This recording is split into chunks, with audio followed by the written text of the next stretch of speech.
మరి కాసేపట్లో తెలంగాణకు ప్రధాని నరేంద్ర మోడీ రానున్నారు. హైదరాబాద్ వేదికగా ఎన్నికల శంఖారావం పూరించనున్నారు. 1-2 రోజుల్లో ఎన్నికల నగార మోగనుందనే సంకేతాల నేపథ్యంలో ప్రధాని మోడీ కాసేపట్లో మల్కజ్గిరి నియోజకవర్గంలో ప్రచార పర్వానికి శ్రీకారం చుట్టనున్నారు. లోక్సభ ఎన్నికల్లో మంచి ఫలితాలను సాధించాలని భావిస్తున్న భారతీయ జనతా పార్టీ మల్కజ్గిరి స్థానంపై ప్రత్యేక దృష్టి సారించింది. ఇక సిట్టింగ్ సికింద్రాబాద్ స్థానం సహా మల్కజ్గిరి, చేవెళ్ల, హైదరాబాద్ స్థానాలపై ఫోకస్ పెట్టిన కమలదళం ప్రచార పర్వంలోకి జాతీయ నేతలను రంగంలోకి దించుతుంది. 2 రోజుల క్రితం హోంమంత్రి అమిత్ షా నగరంలో పర్యటించగా 10 రోజుల వ్యవధిలోనే ప్రధాని రెండోసారి రాష్ట్రానికి రావడం విశేషం. ఇటీవల నగర శివార్లలోని పటాన్చెరులో జరిగిన బహిరంగ సభలో మోదీ పాల్గొన్న సంగతి తెలిసిందే. ఈ క్రమంలోనే లోక్సభ ఎన్నికలకు ప్రతిష్టాత్మకంగా తీసుకున్న బీజేపీ నగర ఓటర్లను ఆకట్టుకునేందుకు రోడ్ షోలు నిర్వహిస్తుంది. మల్కజ్గిరిలో సుమారు 5 కిలోమీటర్ల మేర ప్రధాని రోడ్ షో నిర్వహించేలా కార్యక్రమాన్ని రూపొందించింది.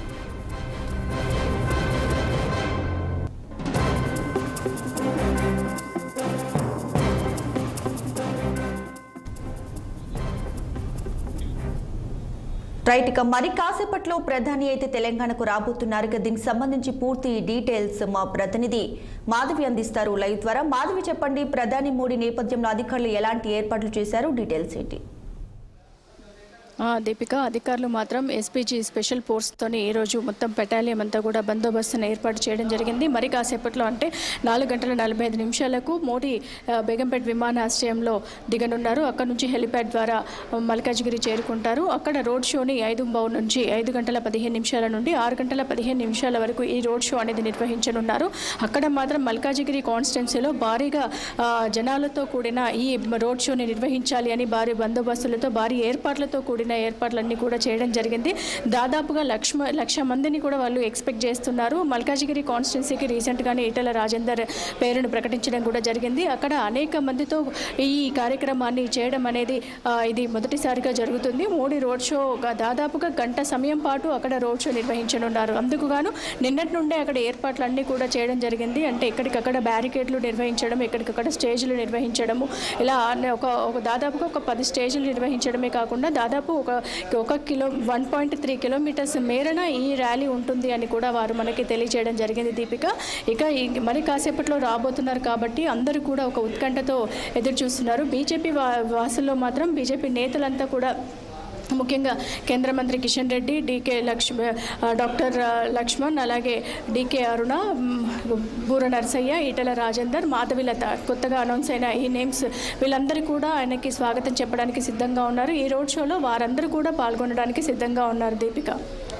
అలానే మాధవి, ఇప్పుడు లోక్సభ ఎన్నికల్లో గెలిపే లక్ష్యంగా కూడా భారతీయ జనతా పార్టీ ముందుకు వెళ్తుంది. సో ఈ నేపథ్యంలో ప్రధాని మోడీ ఈరోజు జరిగే సభ ద్వారా ఎలాంటి విషయాలు ప్రస్తావించే అవకాశం ఉంది, అలాగే పార్టీ నేతలకు ఏ విధంగా దిశానిర్దేశం చేసే అవకాశం ఉంది?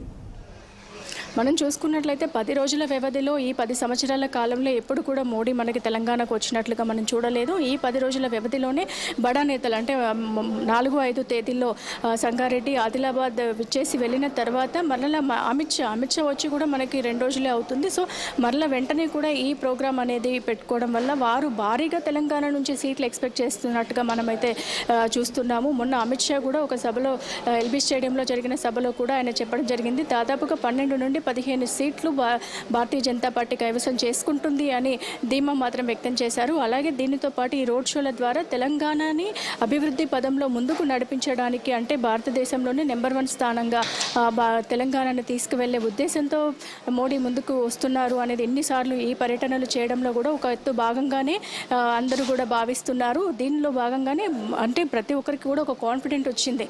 అసెంబ్లీ ఎన్నికలకు చూసుకున్నట్లయితే అప్పటికి ఇప్పటికీ ఆకాశానికి నేలకి ఉన్నంత తేడా బీజేపీ, భారతీయ జనతా పార్టీలో మనం చూస్తున్నాము. అప్పుడు అసలు ఎక్కడ కూడా మనకు ఎలక్షన్స్ ముందల ఎక్కడ కూడా ర్యాలీలు చేసి, అంటే వాళ్ళు సభలు నిర్వహించడం కానీ ఇలాంటివన్నీ చాలా తక్కువ చేశారు. కానీ వారు అప్పుడు ఎందుకు తగ్గి ఉన్నారు అనేది ఇప్పుడు మనం అర్థం చేసుకోవచ్చు. పార్లమెంట్ ఎలక్షన్స్ ఏకైక ధ్యేయంగా వారు ముందుకెళ్తున్నారు. ఫిర్ ఎక్ బార్ మోడీ సర్కార్, అంటే మరలా కూడా 3rd టైం హ్యాట్రిక్ సాధించాలి మోడీ అనే దానిపైన కూడా వారు ఫోకస్ చేశారు. మోడీ అనేక పథకాలను, అనేక ప్రాజెక్టులను కూడా ముందుకు తీసుకొచ్చి మనం చూసుకున్నట్లుగా చాలా వరకు కూడా శంకుస్థాపనలు ఇవన్నీ కూడా మనం చేయడం జరిగింది. దాదాపు 15,000 కోట్లతో మనకు తెలంగాణలో అనేక విధాలైన పెట్టుబడులు కూడా వారు పెట్టడం జరుగుతుంది. పసుపు రేట్లో కూడా మనకు అది మొన్నటి వరకు కూడా చూసుకున్నట్లయితే పసుపు రేట్లు చాలా తగ్గి ఉన్నాయి. రైతులు కూడా చాలా ఆనందాన్ని వ్యక్తం చేస్తున్నారు. అదే తరహాలో కూడా అనేక విధాలైన పథకాల ద్వారా ఆరోగ్య బీమా అయితే ఏంటి ప్రతి ఒక్కరికి కూడా అన్ని అంటే మహిళలకి రిజర్వేషన్లు, ఇల్లులు, గృహాలు నిర్మించడంలో కానీ ప్రతి ఒక్క దాంట్లో కూడా ఈ పథకాలను వారు వివరిస్తూ మరలా కూడా మోడీ రావాలి అనే నినాదంతో ముందుకు వెళ్తున్నారు BJP, Bharatiya Janata party. Yes మాధవాలని, ఇప్పుడు ప్రధాని మోడీ రోడ్డు మార్గాన వచ్చే మార్గంలో మరి పోలీసులు ట్రాఫిక్కి సంబంధించి ఎలాంటి దృష్టి పెట్టారు? ఆల్రెడీ బ్యారికేడ్స్ అంటే స్పెషల్ ప్రొటెక్షన్ గ్రౌండ్ వాళ్ళని ఇందులోకి దించడం జరిగింది. అంటే ఇప్పుడు మామూలుగా పోలీస్ వాళ్ళతో కంపేర్ చేస్తే స్పెషల్ ఫోర్స్ వాళ్ళని ఇక్కడ వాళ్ళు తీసుకోవడం జరిగింది. ఇక్కడ నుంచి కూడా మనం చూస్తున్నాము అనేక విధాలుగా కూడా అంటే దాదాపు మల్కాజిగిరి చౌరస్తా నుండి మీర్జాలగూడ చౌరస్తా వరకు కూడా ఈ రోడ్ షో అనేది నిర్వహించడం జరుగుతుంది. సో దాదాపుగా బేగంపేట్, సికింద్రాబాద్ ఈ ఏరియాలంతా కూడా ఫ్లెక్సీలతో మనకి కోలాహలంగా మారిపోయింది. ఫ్లెక్సీలతో నిండిపోయి ఉన్నాయి. అంటే ఎక్కడ చూసినా భారతీయ జనతా పార్టీ కమలం ఫ్లాగ్లే మనకి కనిపిస్తున్నాయి. కమలం జెండాలు ఊగుతూ గొప్పగా వారికి మోడీకి స్వాగతం చెప్పడానికి సిద్ధంగా ఉన్నాయి. సో దాదాపు మల్కాజిగిరి కాన్స్టిట్యున్సీ మొత్తం కూడా అక్కడ భారీగా అంటే అక్కడ ఉన్న షాప్స్ అన్నింటిని కూడా క్లోజ్ చేసేసారు. అక్కడ రోడ్డు పైన కార్లతో కూడా అన్ని సిద్ధం చేస్తారు. ఒకవైపు ట్రాఫిక్ ఆంక్షలు కూడా మరణించడం జరుగుతుంది. Right Madhavi, thanks for the updates.